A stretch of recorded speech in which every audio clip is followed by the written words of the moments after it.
माननीय प्रधानमंत्री श्री नरेंद्र मोदी जी का कर्तव्य भवन में बना हुआ कर्तव्य पथ पर चलने वाला ये बजट का मैं पूरा स्वागत करता हूँ।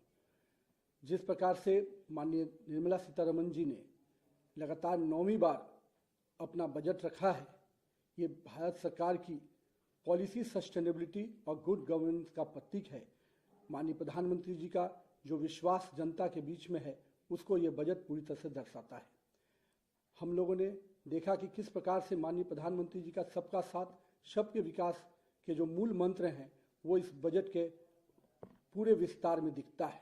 साथ ही साथ विकसित भारत 2047 के बनाने का जो सपना माननीय प्रधानमंत्री जी ने देखा है, उसके लिए भी ये संकल्प से सिद्धि वाला बजट है। इस बजट में जहां भारत के वैश्विक अस्थिरता के बावजूद भारत का जो ग्रोथ रेट है, जो 7% लगातार बढ़ रहा है, ये दिखा रहा है कि किस प्रकार से हमने अपने जीडीपी को लगातार मजबूत किया है और साथ ही साथ इन्फ्लेशन को भी अपने कंट्रोल में रखा है। ये इस दिशा में दिखाता है कि हमारे बजट में किस प्रकार से डेप्थनेस है, सबको लेके चलने का हमारा जो विश्वास है और सभी इंफ्रास्ट्रक्चर प्रोजेक्ट को मजबूत करने का जो हमारा विश्वास है, उस पर यह बजट काफ़ी आगे दिख रहा है। युवा शक्ति को मैं मान सकता हूं कि युवा शक्ति ड्रिवन बजट है। इस बजट में जहां इंफ्रास्ट्रक्चर के ग्रोथ के पूरी तरह से मैन्युफैक्चरिंग यूनिट को आगे बढ़ाने का प्रयास किया गया है, इस बजट के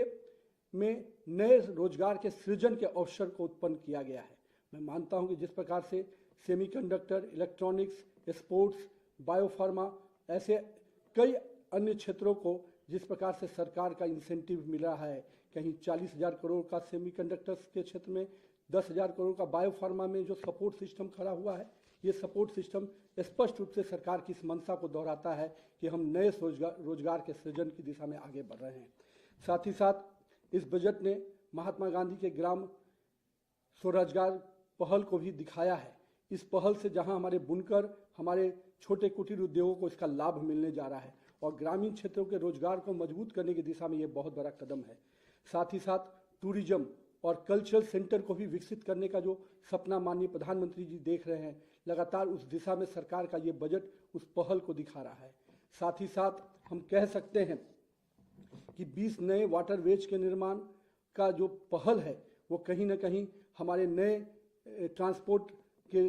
दिशा को खोलता हुआ बजट दिख रहा है। जहां अब तक हम लोग एयरवेज, रोडवेज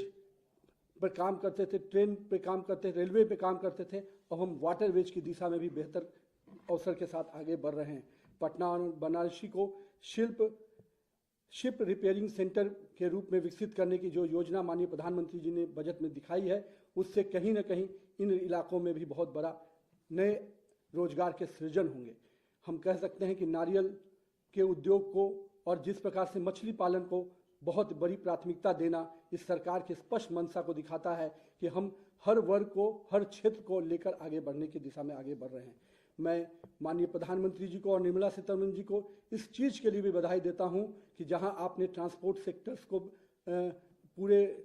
आगे बढ़ाने में आपने बड़ा कदम उठाया, आपने बजट में बड़ा आकार दिया, वहीं डिफेंस सेक्टर को आपने 7.8 लाख करोड़ के बजट से स्पष्ट संकेत दिया है कि हम देश के सुरक्षा के साथ कोई कंप्रोमाइज नहीं कर सकते हैं। तो मैं मानता हूं कि इस बजट ने समाज के हर वर्ग को विकास के साथ जोड़ना, समाज के हर वर्ग को लेके चलने की जो मंशा माननीय प्रधानमंत्री जी की रही है, वो मंशा हम सबको दिख रही है। और हम कह सकते हैं कि आज के इस बजट से समाज का हर वर्ग, चाहे वो युवा हो, महिला हो, नारी हो, मध्यम वर्ग हो, सब के लिए माननीय प्रधानमंत्री जी ने इस बजट में आकार दिया है। इसके लिए मैं माननीय प्रधानमंत्री जी को और माननीय वित्त मंत्री श्रीमती निर्मला सीतारमण जी को बहुत बहुत बधाई देता हूं। इस बजट विकसित भारत के 2047 के सपनों को पूरा करने वाला बजट है।